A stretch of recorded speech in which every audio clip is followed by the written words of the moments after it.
Emily sat across from Michael, her posture poised, her expression carefully arranged to look soft and sympathetic. She had rehearsed this moment countless times, perfecting the delicate balance of confidence and regret. "I've fallen for someone else," she said, her voice smooth but just hesitant enough to sound reluctant. Michael didn't flinch. "Of course," he replied, his tone neutral. "I understand." Emily blinked. She had expected anger, maybe devastation, at least a flicker of pain in his deep-set eyes. Instead, he was unreadable, composed in a way that unsettled her more than she cared to admit. She pressed on, her voice warming with forced regret. "Michael, I never wanted to hurt you, but Ryan and I, it's real. I need to follow my heart." Still nothing. No shouting, no pleading, no desperate attempts to make her stay. She had prepared for emotional chaos, but the only sound was the distant hum of the city outside the towering windows. Michael exhaled slowly and reached for a folder beside him. He slid it across the sleek mahogany table toward her. "But first, sign this." Emily hesitated. The thick document fell heavy in her hands. The words "divorce settlement agreement" glared back at her in crisp black ink. She frowned. "What is this?" Michael leaned back in his chair, his fingers steepled together. "Exactly what you wanted. Your freedom." Something about the way he said it made her uneasy. She flipped through the pages, scanning the neatly typed clauses. Then her heart stopped. No alimony. No division of assets. No financial support. Her eyes darted back up to him, now laced with something she hadn't felt in years: fear. She forced a light laugh. "This must be a joke. I mean, we built a life together. Surely we can work something out." Michael remained silent, letting the weight of the moment settle. Her smile faded. "This isn't fair," she whispered. He finally spoke, his voice calm and deliberate. "Fair." A mirthless chuckle escaped him. "Fair would have been honesty. Fair would have been telling me before you decided to play house with another man while spending my money." Emily swallowed hard. I thought we could be amicable." "I am being amicable," he said as he stood, adjusting the cuffs of his suit. "You said you wanted to be with him. I'm just making sure you can do that without any baggage, financial or otherwise." Panic began to creep in. "Michael, you can't do this. I have rights." He tilted his head, amused. "Emily, do you think I didn't prepare for this? Every penny is accounted for. Every asset protected." Her breath hitched. "You wanted freedom," Michael continued, his voice cool and final. "Enjoy it." He turned and walked away, leaving her staring at the papers, her world shattering in silent devastation. Emily sat frozen, gripping the divorce papers as if holding on to them could somehow keep her life from slipping away. The words on the page blurred as panic tightened in her chest. She had walked into this meeting expecting resistance, maybe even a bitter fight, but not this. A swift, clean cut, severing her from the life she had carefully built. Her voice, once smooth and confident, now wavered. "Michael, we need to discuss this." He was already at the door, adjusting the sleeves of his tailored suit. His indifference was the final insult. "There's nothing to discuss," he said, his tone light, almost casual. "You want it out. You got it." She shot to her feet, the chair scraping against the polished floor. "This isn't right," she snapped, a sharp edge creeping into her voice. "You can't just erase everything we had like it meant nothing." Michael turned slightly, his expression unreadable. "Oh, I didn't erase anything." "You did." Before she could respond, he was gone. Emily stared at the empty doorway, her breathing uneven. How had this gone so wrong? She had envisioned a different outcome. Michael, wounded but willing to negotiate, begrudgingly agreeing to support her as she stepped into her new life with Ryan. After all, she had devoted years to their marriage. She deserved something. Her fingers curled into fists. No, this wasn't over. She had options. With forced composure, she gathered her things, slipping the divorce papers into her designer handbag. She needed to think. She needed to act. The thought of him steadied her. He would know what to do. Emily's heels clicked against the pavement as she strode toward the restaurant where Ryan was waiting. He had chosen an upscale lounge, a place they had often fantasized about dining at openly free from secrecy. Now, there were no more stolen moments. This was supposed to be their victory dinner. As she stepped inside, her eyes scanned the dimly lit room until they found him, seated at a candlelit table near the window. He looked good, effortlessly put together in his crisp shirt and expensive watch. The sight of him was a reminder of why she had risked everything. Ryan grinned as she approached, standing to pull out her chair. "There's my girl." His confidence was reassuring. She forced a smile, sinking into her seat. "I have news," she said, placing her bag beside her. He leaned forward, curiosity flickering in his eyes. "Yeah." She exhaled slowly, rehearsing the words in her mind before speaking. Michael agreed the divorce. Ryan raised an eyebrow. That was fast. She hesitated. "Yes, but there's a problem." She reached into her bag, unfolding the documents between them. "No assets. No money." He cut me off completely. Ryan's expression didn't change immediately, but something in his posture stiffened. He glanced down at the papers, scanning them briefly before leaning back in his chair. "Well," he said slowly, "that's unexpected." Emily frowned. "Unexpected?" Ryan let out a low whistle. "I figured he'd put up a fight, but this man—" She waited for reassurance, for a plan. Instead, he picked up his drink and took a long sip. Something cold settled in her stomach. "You still have me," she said carefully. Ryan met her gaze, his easy smile faltering just slightly. "Of course, babe," he said, but the warmth in his voice had cooled. Emily's mind raced. She had seen this look before, the beginning of hesitation, of reconsideration. A creeping doubt slithered through her. "I mean," Ryan continued, shifting in his seat, "this changes things a little, doesn't it?" Her breath caught. "How?" Ryan sighed, rubbing his jaw. "Look, I thought we'd be in a better position. You know, I assumed you'd be bringing something to the table." Emily's nails dug into her palm. Emily let out a slow breath, her fingers tightening around the stem of her wine glass. "I was the table." Ryan laughed, but it lacked humor. "Come on, Em, don't be dramatic. I love you, but I've got a lot on my plate right now. Things are complicated." She stared at him, her stomach twisting. "Complicated?" Ryan glanced away, running a hand through his hair. "It's just, we need to figure out logistics. I mean, I wasn't planning on supporting." He stopped, realizing too late what he was saying. A sharp silence stretched between them. Emily's heart pounded in her ears. "Supporting me?" she echoed, her voice barely above a whisper. Ryan forced a smile. "You know what I mean."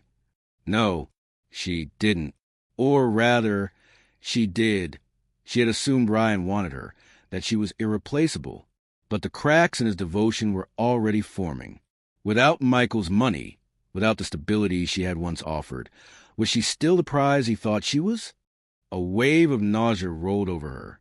Ryan reached for her hand. "We'll figure it out, babe." She pulled away. For the first time since this all began, Emily saw the truth she had refused to acknowledge. Ryan had been her escape, her thrill, her new beginning. But now, he was looking at her the way someone looks at a luxury car they can no longer afford, admiring but unwilling to take on the cost. Michael's words echoed in her head. You wanted freedom. Enjoy it. A chill ran through her as she realized just how terribly she had miscalculated. And for the first time, she was truly afraid of what came next. The elegant restaurant, the soft jazz play in the background, the candle flickering between her and Ryan, all of it felt distant, almost unreal. Moments ago, this place had been the stage for a victory, a celebration of her new life. Now, the air was thick with something else entirely. Doubt. Ryan wasn't saying much anymore. He avoided her eyes, swirling the amber liquid in his glass, pretending to think. But Emily knew what was happening. She could see it in the way he kept shifting in his seat, the way his easy confidence had drained out of him the moment she had said the words. No money. She clenched her jaw. "So," she said, forcing herself to keep her voice steady, "what exactly are you saying, Ryan?" Ryan sighed, rubbing his temples like he was the one with problems. "I'm just saying, Em, this is a big shift. I thought you'd at least be walking away with something. You know, a house, a settlement, something. Emily's grip on her glass tightened. I was walking away with something, she said coldly. You. Ryan winced, as if that had been the wrong answer. It's not that simple, he muttered, his voice dipping just low enough to irritate her. Look, babe, I love you. You know that. But we had plans based on certain expectations, and now things are different, she finished for him, her tone sharp. Ryan ran a hand through his hair, exhaling slowly. Yeah, different. Humiliation burned deep, but Emily refused to let it show. Not here. Not now. So, she said, leaning back in her chair, crossing her arms over her chest. Are you saying you don't want this anymore? Ryan hesitated. That hesitation, was the longest second of Emily's life. It was the moment she realized everything she had gambled on was slipping through her fingers. And Ryan didn't even have the guts to say it outright. I just think, he said carefully, we need to slow down, figure out our options, maybe take some space, see how things shake out. I mean, you're still legally married. Maybe you can talk to Michael again. Try to negotiate a... Emily laughed. It wasn't soft. It wasn't amused. It was sharp, humorless, a sound that cut through the illusion of what she and Ryan had been. You want me to go back to Michael and ask for money? She asked, tilting her head. Ryan shifted uncomfortably. Not ask. Just see. Now, they were useless. Emily clenched her jaw, her breath coming in sharp, uneven bursts. The weight of it all crashed down on her. The finality, the reality, the sheer coldness of Michael's decision. He hadn't left the door open for her, to plead or negotiate. He hadn't left anything. She had wanted freedom. And now, she had it. The thought made her stomach turn. She turned onto a quieter street, the city lights blurring in her vision. Her hands trembled as she scrolled through her contacts, searching for someone, anyone, who could help her. But as she stared at the names, she realized just how few of them were real options. The so-called friends who had admired her for the life she led, for the image she projected, would they still take her calls when she had nothing left to offer? Would they invite her to the same exclusive events when she no longer had the wardrobe, the connections, the status? And Ryan? Her throat tightened. He had all but told her the truth back at the restaurant. Without money, without Michael's security, she wasn't the woman he had wanted. She had gambled everything on the belief that he loved her, that he was different. But now, she saw him for what he was. Just another man who wanted what she had, not who she was.